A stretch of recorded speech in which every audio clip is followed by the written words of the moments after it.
Wel, dwi yma yn y Cynulliad efo Jonathan Dean sydd wedi dod lawr o Ynys Môn heddiw yma ar gyfer cyfarfod gen i efo Ofgem, y rheoleiddiwr trydan. Jonathan's come down here today. Really pleased that you came down, Jonathan, for a meeting that we had with officials from Ofgem. This was because even though there are now no longer plans to build pylons across Anglesey, you've been a big part of the anti-pylons campaign, as I have, and the principle still of trying to change the rules so that when new pylons go up, whatever that is, they should go underground, not overground, is still as strong as ever. Did you find the meeting useful? It was useful in that I've always seen this to be a very complex arrangement as to who is ultimately responsible. And it did seem that Ofgem feel that they're not totally responsible, whereas being the regulator, the layman would expect them to be responsible. Yeah, and we're saying basically Ofgem, or even National Grid and the UK government, whoever it might be, should help together to make the case for allowing a little bit more spending. We're talking pennies on everybody's bill, really, so that new transmission systems go in a way that's more sensitive to people's needs. And we know from our experience on Anglesey that we weren't listened to, and that Anglesey's interests were pretty much ignored.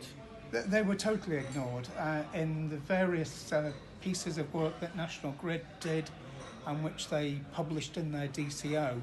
It was quite clear that they were only really going to do what they wanted to do, and they always found someone else to blame it on, be that Ofgem, be that the Planning Inspectorate, or be that UK government. So we can sum up today as Ofgem saying, yeah, we kind of sympathise with you, but it's not us.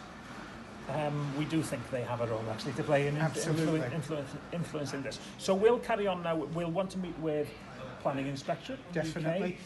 UK government as well. We have to. I'm not totally sure who though. Yeah, we're going round and round in circles a bit, but we're doing this for Ynys Môn, but also there's a wider point of principle here. I think any rural area where there's a natural beauty to the landscape, which is under threat of being despoiled by new power transmission lines, we're fighting for them. It's not just Anglesey. And if there's a cost in terms of maybe cost effect on the value of houses, a cost in tourism terms, it's not fair that is borne by the people of one area. It should be shared between everybody who's... It should. The benefits of new transmission are shared by the whole of the UK. Yeah. The costs of new transmission are borne by Anglesey in this case. Really glad you came down, Jonathan. Thank you. The fight continues. It does. We'll decide where it goes next. It does.